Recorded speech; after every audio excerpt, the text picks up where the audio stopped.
आदरणीय राहुल जी ने कर्नाटका की एक सभा में यह मांग उठाई है कि सरकार अगर सचमुच ओबीसी से प्रेम करती है, क्योंकि आप सब जानते हैं पिछले दिनों आप लोगों ने देखा कि विपक्ष मांग रहा था जेपीसी, सारे विपक्षी दलों ने कहा जेपीसी जेपीसी जेपीसी, अचानक से बीजेपी कहना शुरू कर दी ओबीसी ओबीसी ओबीसी।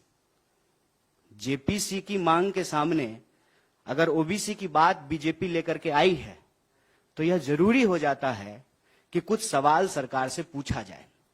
सबसे पहला सवाल यह है कि प्रधानमंत्री बड़े जोर शोर से कह रहे हैं कि डिजिटल इंडिया का दौर है, तो डिजिटल इंडिया में, डिजिटल दौर में सबसे जरूरी चीज है डेटा। अक्सर आप सब लोग सुनते होंगे कि कहा जा रहा है कि डेटा न्यू ऑयल है, जिसके पास डेटा होगा वो दुनिया का लीडिंग पावर होगा। अगर ऐसी स्थिति है तो हमारी सरकार, भारत की सरकार, डेटा को इकट्ठा करने में, डेटा को तैयार करके डेटा देश को बताने में, जारी करने में इतनी हिचकिचाहट क्यों दिखा रही है? क्या कारण है इसका? आप सब जानते हैं कि जब भारतीय राष्ट्रीय कांग्रेस की सरकार थी, यूपीए 2 के दौर में 2011 में जनगणना हुआ और उस जनगणना की जो रिपोर्ट थी उसको तैयार किया गया। वह रिपोर्ट प्रकाशित होती, उसके बाद सरकार चली गई। 2014 में नई सरकार बन करके आई, तब से लेकर के हम लोग 2023 में हैं, अभी तक कोई डेटा जो है वो जारी नहीं किया गया है। आप सब लोगों को पता है कि 2021 में जनगणना होना था, 2021 में जनगणना नहीं हुआ है। दुष्यंत कुमार कहते हैं कि कहां तो तय था चिरागा हर एक घर के लिए, कहां चिराग मयस्सर नहीं शहर के लिए। डेटा जब इतना इंपॉर्टेंट है, जब हर चीज को गिना जाना जरूरी है, आप स्त्री गिनते हैं, पुरुष गिनते हैं, शिशु गिनते हैं, पशु गिनते हैं, तो फिर जाति गिनने में क्या दिक्कत है? और हम इसमें कुछ और तो नहीं कह रहे हैं, हम ये कह रहे हैं कि देश में हर 10 साल में जो सामाजिक, आर्थिक और जातीय आधार पर जो जनगणना होता है उसका रिपोर्ट जो है आप जारी कीजिए। जो जनगणना 2021 में होना था 2023 हो रहा है, तो आप उस जनगणना की कार्रवाई को शुरू कीजिए, क्योंकि हर 10 साल में जनगणना होना है। और ऐसा तो है नहीं कि आज जनगणना शुरू हुआ है। आप सब जानते हैं कि इस देश में लगभग 150 साल से जनगणना हो रहा है, 150 साल से। और हम गिनते क्यों हैं? हमको संख्या को गिनने की जरूरत क्यों पड़ती है? इसका सीधा सा जवाब है, आपके घर में जितने सदस्य होते हैं उतना ही खाना बनाते हैं ना। घर में अगर आप कोई दावत देते हैं तो जितना गेस्ट आपको एक्सपेक्टेड होता है उतना ही जो है आप भोज में खाना बनवाते हैं। जब आपके पास संख्या ही नहीं होगी तो किस आधार पे आप नीति का निर्माण करेंगे? कैसे जो है आप नीति का निर्धारण करेंगे? संख्या होना जरूरी है। और संख्या के मामले में आप सब लोगों को पता है, ना सरकार इस बात को बताने में इंटरेस्टेड है कि अदानी जी की सेल कंपनी में 20,000 करोड़ रुपया कहां से आया, ना सरकार इस बात को बताने में इंटरेस्टेड है कि इस देश की वास्तविक संख्या क्या है। आप अगर प्रधानमंत्री जी की रैली को भी ध्यान से सुनेंगे तो कुछ दिन पहले कह रहे थे 135 करोड़ 135 करोड़, आजकल कहते हैं 140 करोड़। तो 135 करोड़ से 140 करोड़ हम कैसे हो गए हैं? क्या सचमुच 140 करोड़ हुए हैं कि 139 करोड़ ही हो रहे हैं? ये आंकड़ा तो सरकार को इकट्ठा करना चाहिए, सरकार को ये आंकड़ा जारी करना चाहिए।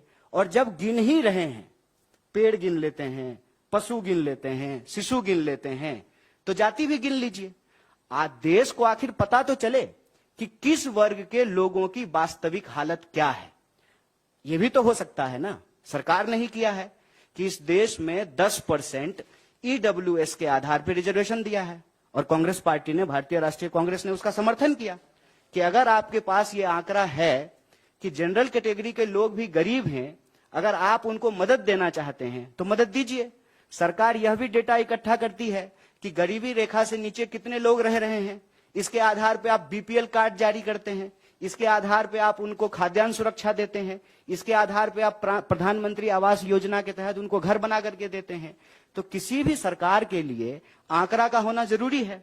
प्रश्न यह है कि आंकड़ा क्यों छुपाया जा रहा है? और आप सबने देखा कि किस चालाकी से यह काम की जाती है।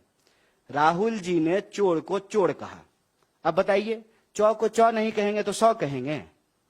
चोर को चोर ही तो कहा था, तो इन्होंने कह दिया कि ओबीसी का अपमान कर रहे हैं।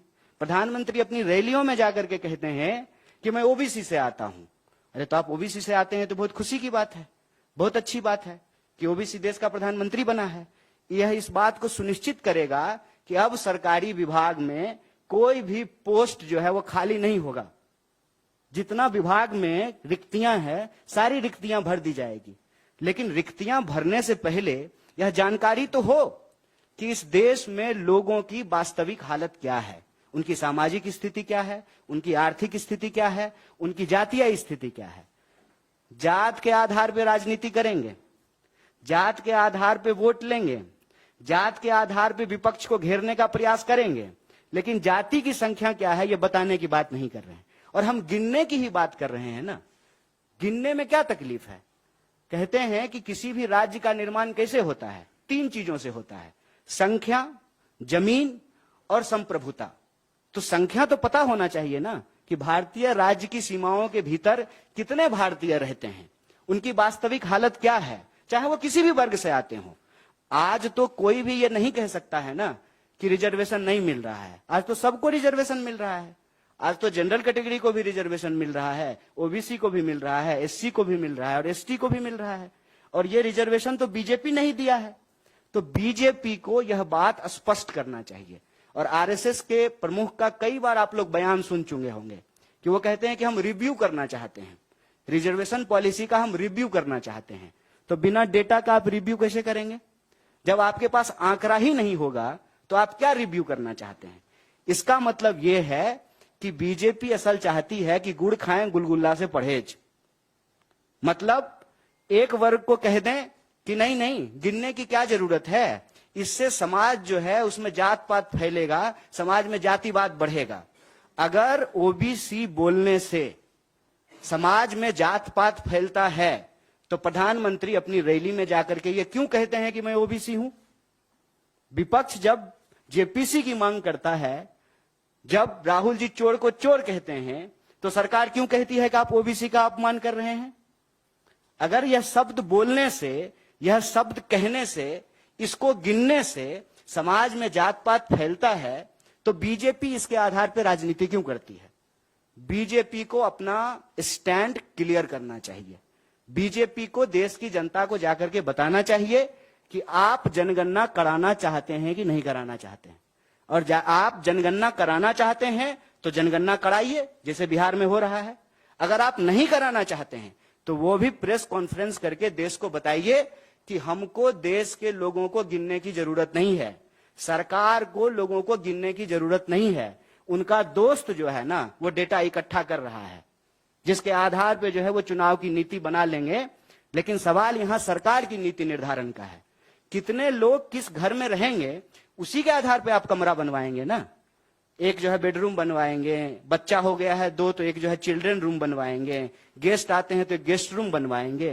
किसी भी नीति का निर्माण आप डेटा के आधार पे करेंगे। सरकार डेटा जारी नहीं करना चाहती है और यह सवाल राहुल जी ने उठाया है, जो आज के लिए बहुत जरूरी सवाल है। और अगर आपको प्रेम है, जो आप दावा करते हैं और अपनी रैलियों में जाकर के बताते हैं, तो देश को बताइए कि देश में जाति के आधार पर लोगों की वास्तविक स्थिति क्या है। लोगों को बताइए कि आर्थिक आधार पर लोगों की स्थिति क्या है, सामाजिक आधार पर लोगों की स्थिति क्या है। इसका डेटा इकट्ठा कीजिए, जनगणना करवाइए, उस डेटा को जारी कीजिए, तब जाकर के पता चलेगा ना कि दुनिया में डंका बज रहा है जिस देश का, उस देश की असली हालत क्या है। हम भारतीय राष्ट्रीय कांग्रेस की तरफ से यह मांग करते हैं और हमारे राष्ट्रीय अध्यक्ष माननीय मल्लिकार्जुन खड़गे साहब ने प्रधानमंत्री को चिट्ठी लिखा है। उस चिट्ठी में यह जिक्र किया है कि हम दोनों सदन में इस बात को उठाए हैं कि 2011 में जो जनगणना हुई थी उसकी रिपोर्ट को आप जारी कीजिए। 2021 में जो जनगणना होना था उस जनगणना को अविलंब शुरू कीजिए। और जब एक काम हो रहा है, एक पंथ दुई काज हो जाए, जब गिन ही रहे हैं तो सब आधार पे गिन लीजिए। जब हर आधार पे समाज में लोग रह रहे हैं तो हर आधार पे लोगों को गिन लीजिए। और सरकार के पास डेटा होना जरूरी है। सरकार अगर कहती है कि देश में खुशहाली है, देश में खुशहाली आई है, लोगों के बीच में प्रॉस्पेरिटी फैला है, तो यह बताने में क्या दिक्कत है कि देश में जो है कितने बेरोजगार हैं। आप सब लोग इस बात को जानते हैं कि सरकार ने सर्वे कराना बंद कर दिया है। सरकार के पास बेरोजगारों का कोई आंकड़ा नहीं है, क्योंकि सरकार रोजगार देने में इंटरेस्टेड ही नहीं है। इसीलिए जो है बेरोजगारों को गिनने के लिए तैयार नहीं है। भारतीय राष्ट्रीय कांग्रेस की तरफ से यह स्पष्ट और सीधा मांग है, अविलंब जनगणना करवाई जाए और जनगणना तीनों आधार पे, जिस तरीके से 2011 में हुआ था, सामाजिक, आर्थिक और जातीय आधार पर, तीनों आधार पर जनगणना हो। अगर बिहार सरकार जाति की जनगणना करवा सकती है तो देश की सरकार भी करवा सकती है, और यह देश के लोगों का संवैधानिक बुनियादी अधिकार है कि उनको पता चले कि उनकी वास्तविक स्थिति क्या है।